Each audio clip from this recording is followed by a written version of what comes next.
네, 머스노우 5입니다. 오늘 장전에 알아야 할 5가지 소식 함께 짚고 가도록 하겠습니다. 먼저 첫 번째 소식입니다. 지난주 애플이 실적을 발표를 한 가운데 투자자들의 눈이 쏠린 것은 바로 애플의 컨퍼런스 콜이 아니었나 싶은데요. 차기 CEO가 등장하며 여러 가지 발언을 내놓았기 때문입니다. 어떠한 발언을 내놓았을까요? 자세하게 만나보시죠. 9월부터 애플홀을 이끌기로 한 존 터너스 차기 최고 경영자가 향후 애플의 제품 계획에 대해 강한 자신감을 피력했습니다. 터너스 차기 CEO는 애플의 회계연도 2분기 실적 발표 이후 진행된 컨퍼런스 콜에서 지금은 애플의 특히 설레는 순간이라며 우리 앞에 놀라운 계획안이 펼쳐져 있다라고 예고했습니다.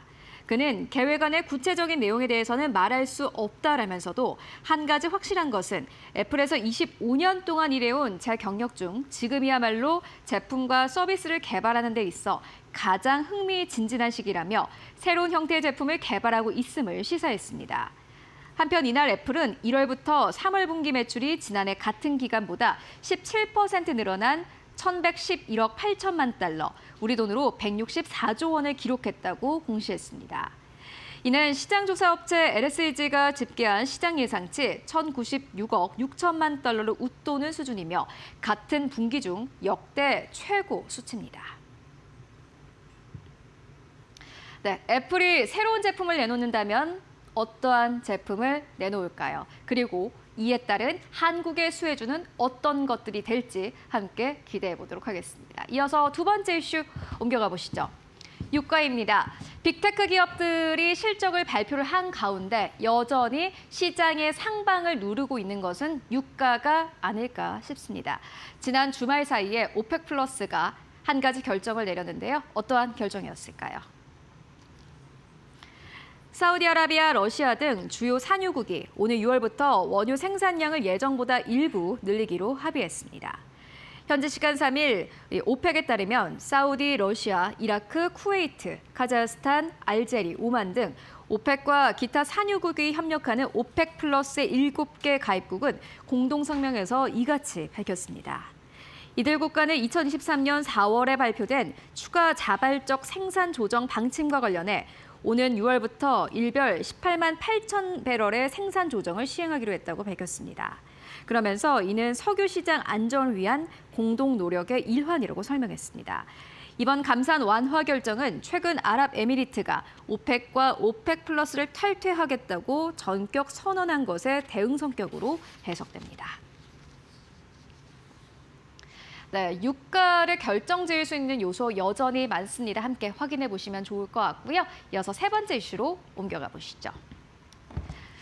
네, 버크셔가 지난 토요일에 컨퍼런스 콜을 진행을 했습니다. 어닝콜, 연례 주주총회입니다. 오마하에서 가장 큰 축제로도 불리는 그러한 행사인데요. 워렌 버핏은 이번에는 공식적으로 CEO 자리에는 없었지만 여러 가지 또 발언을 내놓았는데 어떠한 발언이었을까요? 자세하게 만나보시죠. 워렌 버핏 버크셔 해서웨이 회장이 현재 글로벌 금융시장을 향해 강도 높은 경고를 내놓았습니다. 버핏 회장은 미국 네브라스카주 오마하에서 열린 버크셔 해서웨이 연례 주주총회에서 CNBC와의 인터뷰를 통해 지금처럼 사람들이 도박 심리에 빠져 있던 시기는 없었다라고 지적했습니다. 특히 현재 시장을 두고 카지노가 딸린 교회에 비유하며 가치 투자보다는 단기 옵션 거래와 같은 투기적 거래가 시장을 점점 더 지배하고 있다고 우려했습니다. 버핏은 사람들은 여전히 교회보다 카지노에 덜 가고 있지만 카지노가 점점 더 매력적인 공간이 되고 있다라고 말했습니다. 전설적인 가치 투자자의 이 같은 발언은 최근 과열 양상을 보이는 금융시장에 적지 않은 경고 메시지를 던진 것으로 해석됩니다. 네, 워렌 버핏의 이 같은 발언이 있었습니다. 일단 시장이 계속해서 상승할수록 이러한 경고의 메시지는 나올 수밖에 없는데요. 계속해서 확인해 보도록 하겠습니다. 이어서 네 번째 이슈 바로 옮겨가 보시죠. 테슬라입니다. 지난 금요일에 테슬라의 주가가 2% 넘는 상승 탄력을 보였습니다. 테슬라의 유럽 내 판매율이 점차 회복되고 있다고 하는데요. 어느 국가에서 회복되고 있을까요? 테슬라가 유럽 시장에서 뚜렷한 판매 회복세를 이어가고 있습니다. 로이터 통신에 따르면 지난 4월 테슬라의 차량 등록 대수는 프랑스와 덴마크, 네덜란드 등 주요 유럽 시장에서 큰 폭으로 증가한 것으로 나타났습니다. 덴마크에서는 판매량이 전년 동기 대비 102% 급증했고 프랑스에서는 112% 늘었으며 네덜란드에서도 23% 증가했습니다. 테슬라는 지난해까지 유럽 시장에서 2년 연속 판매 감소를 기록했지만 올해 들어 분위기가 반전되고 있는데요.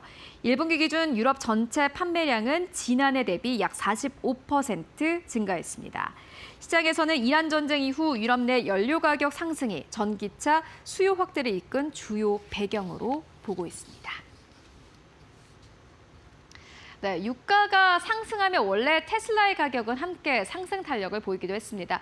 이번에는 그 흐름이 약간 좀 약화되는 흐름을 보였는데 실제로 유가가 상승하면서 테슬라의 판매량은 이렇게 다시 한번 증가한 것으로 나타났습니다. 실적에 어느 만큼 반영이 될 수 있을까요? 함께 확인해 보도록 하겠습니다. 이어서 마지막 뉴스 함께 만나보고 가시죠. 네, 시티그룹이 지난 주말 사이에 삼성전자의 목표가를 하향 조정했습니다. 지금 사실은 이미 시장에서 반영한 리스크인데요.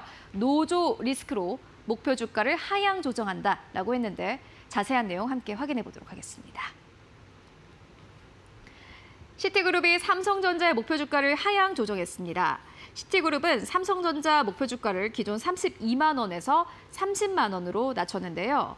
노조의 총파업 가능성에 따른 노사 갈등 리스크와 성과급 충당금 부담이 실적에 부정적 영향을 줄 수 있다는 판단입니다. 시티그룹의 피터리 애널리스트는 관련 비용 반영을 고려해 삼성전자의 올해와 내년 영업이익 전망치를 각각 10%, 11%로 하향 조정했습니다. 다만 AI 수요 확대에 따른 메모리 시장의 구조적 성장 가능성은 여전히 긍정적으로 평가하며 투자 의견은 매수로 유지했습니다.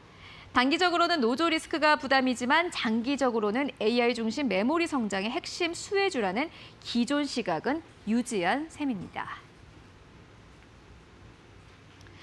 네, 이렇게 삼성전자의 투자 의견은 그대로 유지했지만 목표 주가를 하향 조정했다. 오늘 시장에는 어떠한 영향이 있을지 함께 확인해 보시는 게 좋겠습니다. 머스트 노우 5 함께 알아보고 왔습니다.